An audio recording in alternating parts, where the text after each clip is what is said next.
But what I wanted to ask you now, I think, which is an interesting segue, because we were talking about Jarh al-Ta'dil and the idea of, because the idea of Jarh al-Ta'dil, I mean, correct me if I'm wrong, is the idea of making criticisms, like historical criticisms against the character of individuals, such that history would not be accepted from them.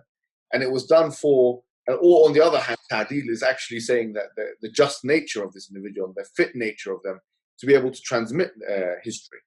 This science is now unfortunately being used by youngsters and by people who are trying to learn the religion, by people like, on the extreme side of people who claim to be Salafis and so on and so forth, in order to attack their companions and to attack their colleagues and to attack mashayikh and ulama, and to in the guise of trying to protect the religion and preserve it in the same way as it was in the early days. Where is the fallacy in this? I mean, where have they gotten this from? Or is, of course, this something that they've just done for their own agenda? Clear, very important question. No doubt about that. Living in the United States, from the East Coast, I can relate to this personally, no doubt. What I'll say first and foremost is we have to understand that I don't know who exactly, but I do believe that there is someone, or there are people who have an intentional design to spread confusion among the Muslims. Yeah. And I don't believe that is a conspiracy theory. In my heart, it's a fact, and Allah knows best. Yeah. Is that there is a person or persons who are systematically and have systematically created things, made ways, لِنَشْرِ الْفَوْضَى, to make things worse than what they already are with the Muslims. And to spread confusion, mislead people, take people's rights, wealth. I didn't say that, but I said what? نَشْرُ الْفَوْضَى, spread confusion. And in lies no doubt, this is one of their strongest tools. So the fact or the idea that I have someone who never studied, I have someone who barely has studied the Arabic language, I have someone who has barely learned the Quran, the basics of its recitation, I have someone who's of amateuristic strategy, we say, amateuristic. He is now the master of Jarh al-Ta'dil and Ilm al-Rijal. He now determines who's just and who's unjust, who's equitable, who's disparaged. He now determines who to listen to, who to watch, who to take from. He now determines who's going to paradise, who's not, whom Allah has mercy upon, whom Allah does not have mercy upon. He now determines who's qualified to speak and teach on Islam. That's a joke, obviously. It's a laughing stock. If you were that concerned about Islam and the Sunnah and Hadith and Aqeedah and the way of the Salaf, you would have left the UK and you would have studied. That's first and foremost. You would have left America and you've studied. And you wouldn't have studied for 2-3 years. You would have stayed there for a very long time. You would have accomplished things. You would have been evaluated. If you would have had that much ghairah upon Sunnah and Deen and Aqeedah, let alone become a master of other men. You haven't mastered yourself yet. So that's first and foremost. We don't have to go any further by saying that it's a laughing stock, it's a joke. Okay? It's a masrahiyya, as they say. Paragos, yani puppets. It's a joke. Shadow puppet. Shadow puppet. It's a joke. Okay, you can't be serious, Akhi. You cannot be serious. Okay, so that's first and foremost. Imam Yahya ibn Ma'in, Imam Ahmed, all of the ulama of hadith, they considered someone who didn't travel, who didn't leave their country, who didn't go out and face the arduous challenges, the pain, the rigorous challenges of rihla. They wouldn't even consider him to be of anything worth mentioning. Imam Ibn Ma'in, he says, Arba'atun la tu'nisu minhum rushdan. He says, 4 people you can expect no good from. Period. There's no good that's going to come from these 4 people. And from those 4 people they mention, وَرَجُلٌ يَكْتُبُ الْحَدِيثَ بِبَلَدِهِ وَلَا يَرْحَلُ فِيهِ, is the man who writes down hadiths in his own country and he doesn't travel to other countries. And Ibn Ma'in, Imam Ahmad, he lived in Baghdad. That was the center of civilization. The Sumerians, the Assyrians, before Islam, let alone Islam. That was the cradle of civilization, Mesopotamia. Let alone Islam, Hadith, Aqeedah, that was all in Baghdad. And they said, if you don't leave Baghdad, and you don't go to Kufa, and Basra, and Wasit, if you don't go to the Hijaz, if you don't go to the Mashriq, so on and so forth, then you will not be successful. if you don't go out and seek hadith from other than your town and your city? So what would they say about someone who never even studied in their city, who doesn't live and didn't live in Baghdad? So before we go further and defending and arguing, we say that it is a joke. It's a joke. It's a laughing stock.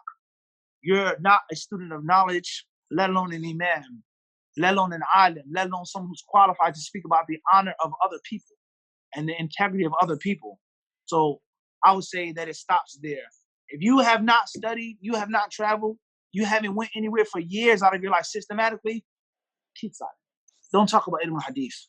Don't talk about a Muslim's honor because this Muslim was starving and suffering and you were in the UK eating fish and chips. Yeah, what's interesting about it is that the faulty reasoning, to be explicit here, is that they, for example, I'm giving an example here, they'll use a sheikh like Sheikh Rabi al-Madkhali, they'll say he praised us, okay, so this is a praise system. So now they've given it upon them, so we're the true Salafis for the sake of argument. And what we're going to do is we're going to determine for you guys, as the public, where you said is the one on the haqq, and who is the one on the batil, who is the one on the truth, and who is the one on the falsehood. That are being given money, like S-Pubs, we have set of publications in the UK, you have Troy in America, you have figureheads like Abu Khadija, you have Abu Ayad, and you have Musa Richardson and these individuals, and Hassan al-Kamali, and so on. And they've taken the mantle, not just to go to the scholars as they claim, but to actually pronounce tabdi'a on other individuals themselves. They'll say, you're an innovator, your adala is lost, your justice is lost. And this is the problem with it, it has such far-reaching effects that it can stop marriages from taking place, it can actually cause divorces, it can be a segue to divorce, it can cause family discord, communal crash, all of this fawda that you refer to, the chaos that it's referring to.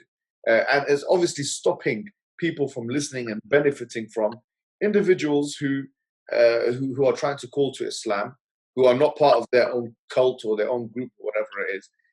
And so this is all built upon a praise system, okay, that we've gotten this praise from this sheikh. But in fact, those same individuals, many of which I've named their names, haven't studied Arabic language. They can't communicate in the Arabic language. They can't even speak Arabic.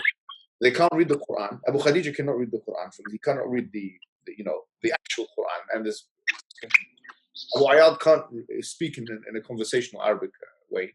And now they're taking it upon themselves to write PDFs and this and that, trying to take away the honor of Muslims. So does it? Where do they get the confidence? Delusions of grandeur. Where do they get the confidence to do this kind of thing? Well, I guess Islam, Salafiyya, the way of the Salaf is the praise of a sheikh. That's it. Yeah. That's what it is. Quality, content, ilm, knowledge. No. Sheikh Fulan praised us. That's it. But they wouldn't accept the standard for surgery. If you went to a doctor, right, and you said, well, this doctor praised me. But did you go through the process of learning? No, that's not important. Medicine, the science of medicine, rather, the doctor who praised you, he himself is a doctor. Right. Right?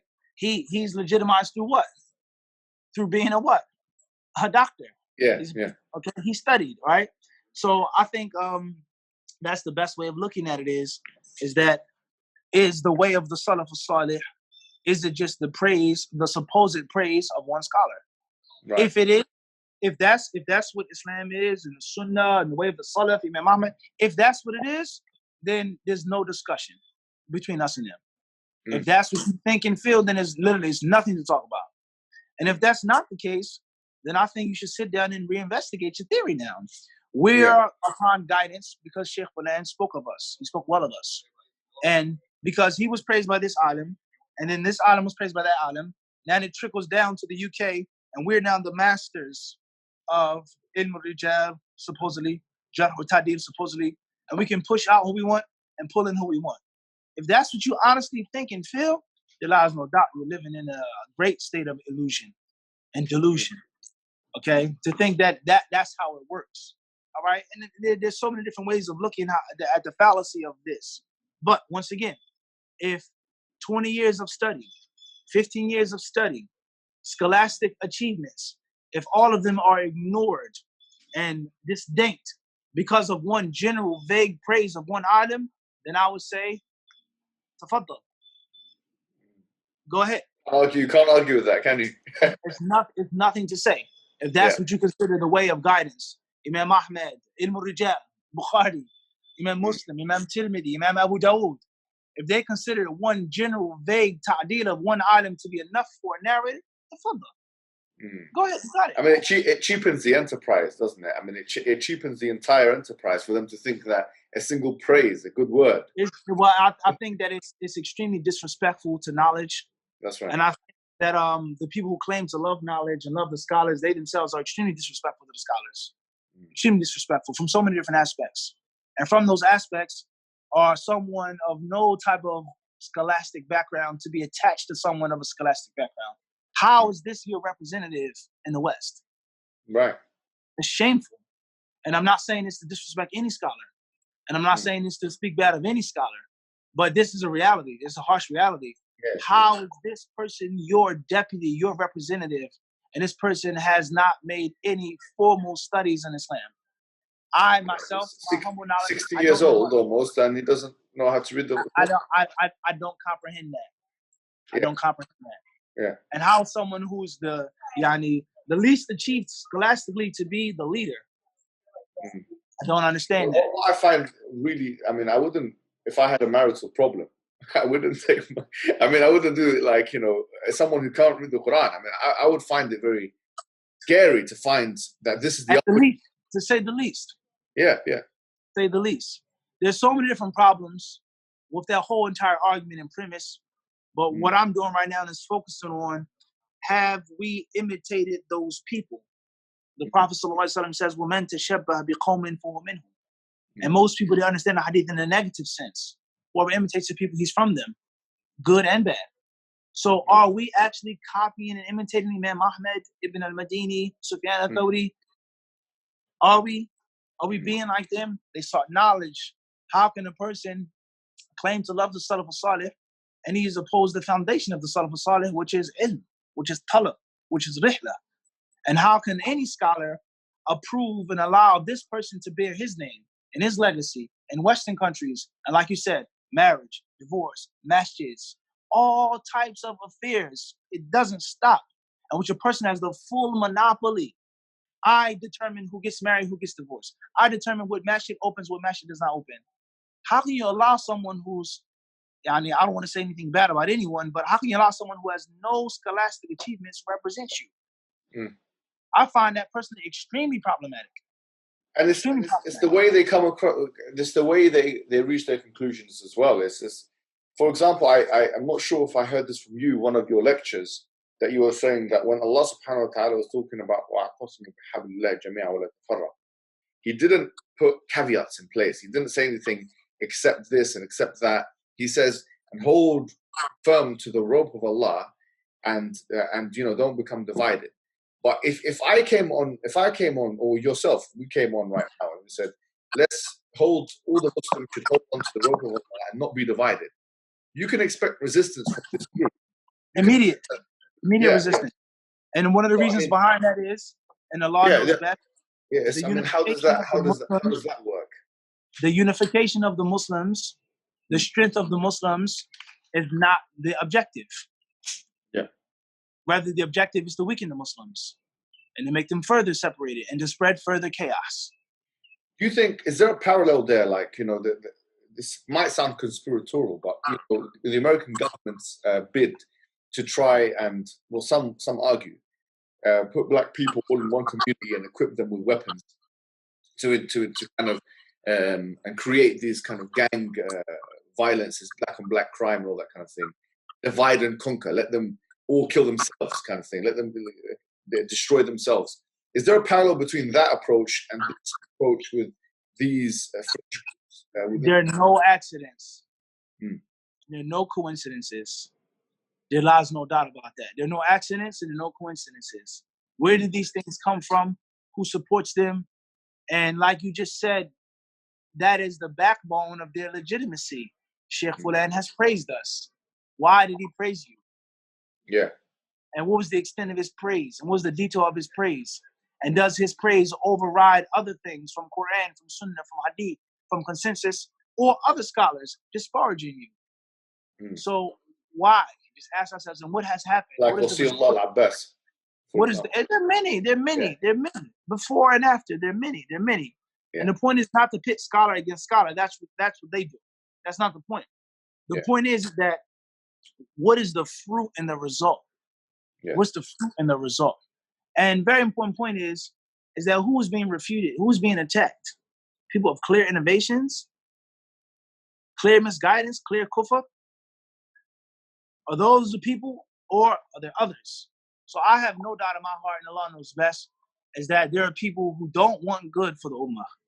Yes. And they want further division, further separation, and then they try to justify and Islamify their dark intentions by saying, oh, this principle and oh, this and all this. But the end result is what the end result is. So at the end of the day, the whole concept of the confusion, who is Salafi, who's not Salafi, who's refuted, who's being refuted.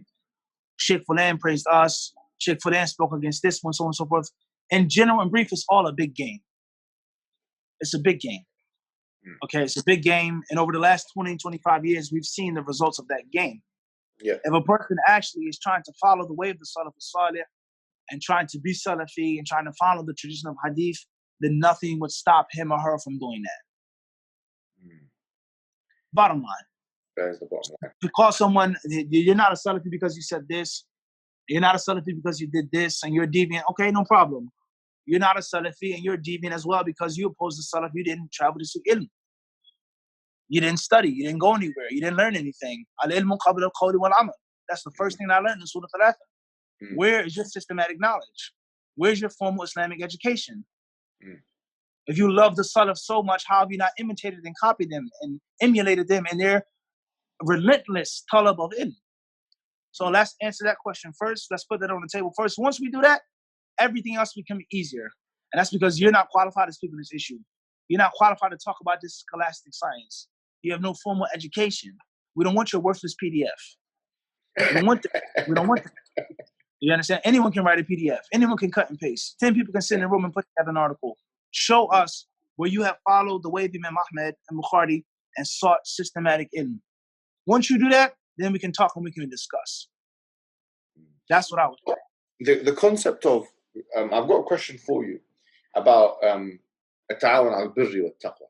And we talked about this concept of people who are Salafi not working with people who are not Salafi, etc., etc.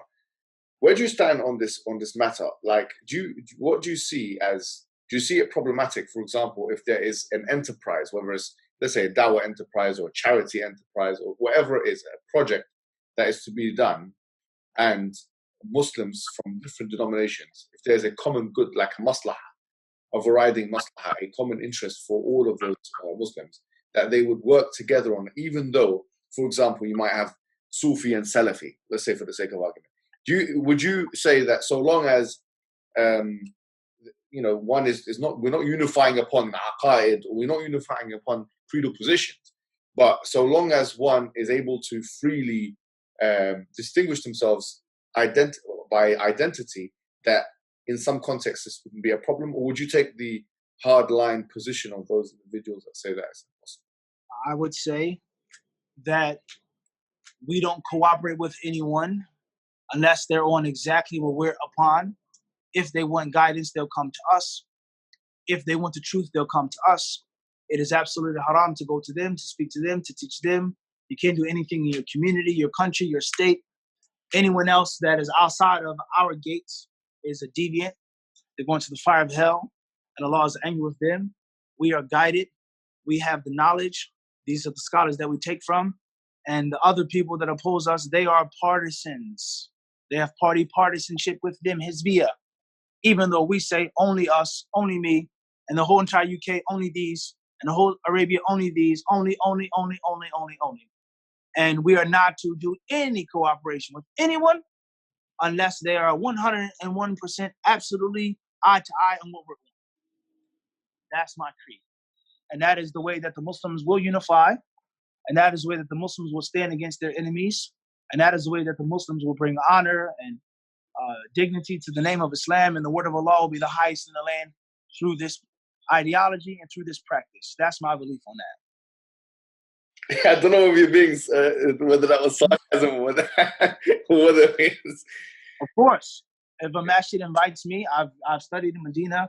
They said, please come and give a class. I can't give a class. Of course not. I can't give a khutbah. Of course not. If the ignorant Muslims in my city say, oh, we knew you when you were a little kid, now you, mashallah, you've studied Islam, please come teach us. Of course I can't. Of course. It's impermissible. So that's my answer to that question. How would you on a practical level, I had conversations with some people who do believe, like, on a genuine level, that there's no room for cooperation at all. No room for cooperation at all in any situation. I would say go back to the scholars that they quote. Don't look at the proofs and evidences, and that's because this is something very paradoxical. And if you debate with someone of this mindset, the debate will start off with Quran and Sunnah, no doubt. Yeah. You bring Quran and Sunnah in your favor that clearly support you, then they say, well, scholars. You quote scholars. That's exactly how it went down. When I spoke to one for sure. You quote I said, the verse is that, general. Then they'll say, oh no, the religion is not about the scholars. It's about Quran and Sunnah.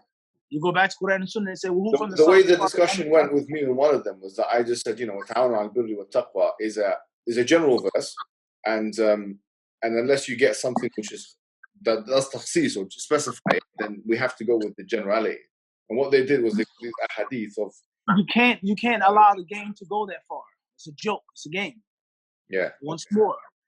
Yeah. Is it permissible for you to go to this masjid or the Ahlul Bidah, whatever, etc.? You say it is permissible for me to go. Why is it permissible? Allah says this. The Prophet ﷺ says that. The debate starts off with Quran and Hadith. Right. If they can't beat you in that, then it turns into scholars. Okay, no problem. We don't have to mention the proofs of Quran and Hadith. Let's talk about scholars. You quote another scholar, 3 scholars, they say, no, that scholar, he's not a specialist in this. Or he doesn't know this. That's from his mistakes. And that's from his errors. Okay, we can't win when we talk about scholars. Then can we use the ijma'? The argument will never go anywhere. It starts off with ijtihad and it ends up with taqleed. If you say, well, I'm a blind follower of this alim who said it's permissible to go to say, no, you can't be a blind follower of him. You can only be a blind follower of our sheikh, of this sheikh. So it's a game. You cannot allow the game to go on. It's not a scholastic debate. It is not an issue of ilm and ijtihad. It's an issue of la'b. It's a game. It's a joke. You call them out. You invite them to have a scholastic debate with a condition of no taqleed. They won't accept. Let me clarify what I meant. Let me explain what I said. No, we will only deal with your recorded statements. We'll only cut and paste and edit and interpret how we want to interpret. It's a game. And do not allow the game to go that far, let alone the fact that these people, as I said before, they have not formally studied Islam. They do not deserve that type of respect. In which you sit down and have an actual scholastic debate because they're unprepared for that. Quran, Hadith, then it turns into scholars. Scholars back to Quran. It's a game. And you'll never, ever, ever win. All right? And we all know that Imam Shafi'i, rahimahullah ta'ala, he summed up everything. And that is, if you beat them, if you win, if you make a point, then their last frontier is to insult you and to call you a bad name. PDF. Okay? He says, Ma nadartu aliman illa ghalabtuhu. Whenever I debated a learned man, I won. وَمَا نَاظَرَنِي أَوْ مَا نَظَرْتُ جَاهِلًا إِلَّا غَلَبَنِي. And I've never debated an ignorant man except that the ignorant man won. And that's because إِذَا ضَعَفَ بُرْهَانُهُ طَالَ اللِّسَانُ. The weaker your knowledge, the longer your tongue. So you can't win. There's no making no sense out of it. They're not going to listen to anything you say, anything you bring, anything that you prove. If you have a debate that starts off with a system, they'll take it to another system. That's first and foremost. Last but not least, the concept of a ta'awun ala birri wa taqwa, what masjid you can and cannot go to. I would advise, not just the masjid. I would add to it like any society, right? Programs. Yeah. Let's ask ourselves, these great scholars that we all quote from and learn from, and they quote from, what was their opinion and view? Did Sheikh Rabi' go to other countries and other masjids, other centers. The Sheikh al-Albani, rahimahullah ta'ala, what masjid did he teach in? What books did he teach? This is a serious question. Yeah. Sheikh Abdulaziz ibn Baz, Sheikh ibn Uthaymeen, rahimahullah, Sheikh Muqbil, when he returned from Saudi to Yemen, what masjid did he teach in? What books did he teach? What subjects did he teach? Between me and you is history. And that is Abdullah ibn Mubarak. And many of the Salaf, they would say, كُلَّمَا اسْتَعْمَلُوا مَعْنَى الْكَذِبِ اسْتَعْمَلْنَا عَلَيْهِمُ التَّارِيخ. Whenever they lied and they fabricated, we used history against them. Beautiful. And many of the Salaf, they would also say, بَيْنَنَا وَبَيْنَ الْقَوْمِ الْقَوَائِمِ. Between us and between them are legs. And what's meant by the legs of the table is the asanid, the history. So you're telling me that I can't go into any masjid unless. All right, let's not talk about Quran and Sunnah because we already know that that would never go nowhere. If I quote a verse, you say that's not the proper understanding. I quote a hadith, you say that's not the proper understanding. All right, no problem. A verse that you quote, a hadith that you quote, of course, that's the proper understanding. MashaAllah, no problem. So let's quote the scholars that you quote. And let's go to history. And this is not a slander. I quote. It's not a slander. It's not an accusation. And it's not a lie. But it's a historical fact that Dr. Sheikh Rabi' ibn Hadi al-Madkhali read his life, where he went, where he traveled, who he taught, who he went out with. How can you say that, or how can you read this and then say, oh no, that's specific to him? Sheikh al-Albani, rahimahullah ta'ala, read the masjids, the books that he taught, and the masjids in which he taught. You'll be shocked what you'll find. Sheikh Mufti, rahimahullah, before he established the Majj, read what he did. You'll be shocked. Sheikh Uthaymeen, Sheikh bin Baz, rahimahullah, read what they said, read what they did, and you'll be shocked. So let's not talk about Quran and Hadith. Let's not talk about the Athar of the Salaf, because we'll never, ever go anywhere talking like that. But I'm going to prove to you that you're a hypocrite, and that you're a liar, and that you hide information, and you hide facts. You sweep history under the rug because it's against your agenda. That's all I would say. Between me and between you is that historical fact. Why haven't you mentioned that about Sheikh Rabi' himself?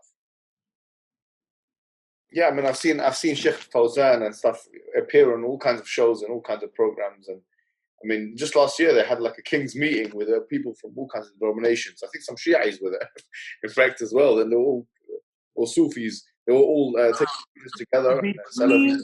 Between me and you is that the Islamic University of Medina. You can't study there because they're Hizbi teachers, people upon the way of Hassan al-Banna. These were many scholars and many students of knowledge who studied in Yemen say. And it's also paradoxical because they all call themselves Salafi. So those who come from the Majj, they say, and this is a fact, it is haram. You cannot study in the Islamic University of Medina. Why can't you? They say because all of your teachers there are not Salafi. They're not upon the correct way. There's the Ikhwan al-Muslimin and Jamaat Tabligh and this and that and so on and so on and so forth. And that's a fact. That is a fact. It's not a conspiracy. That's a fact. Right. Those who do not like the Salafis of the Majj, do not agree with them, don't like Sheikh Yahya al-Hajuri and this one, that one, what do they say? They say, no, that's wrong. You can go to Medina. You can study in Medina. But the Hizbi teachers, the deviant teachers, you navigate through it. You pick and choose. You take the class and you move forward. All right, no problem. Right. So I can listen to a deviant teacher in school for 5 days out of the week, 4 years out of my life, but I can't go and teach a class to ignorant Muslims in the masjid. Don't you find that a little hypocritical and contradictory? It's hilarious. At the least, isn't that a little hypocritical? As you mentioned, Sheikh Fawzan or this scholar, he appears on this TV program. He goes to this masjid. Sheikh Rabi' went out with this group. He taught them. He went out with them. That's fine. But we living in the lands of kufr and shirk, in which there are church bells, synagogues, and Catholic Church. We're not allowed to make any ta'awun, any teaching, any investment, any contribution to our societies unless there's a long, extensive list of conditions and prerequisites. I humbly find that to be extremely hypocritical. The lands of the Muslims where the most harshness should be used, in which the Sunnis are dominant and backed by the government and paid for and funded.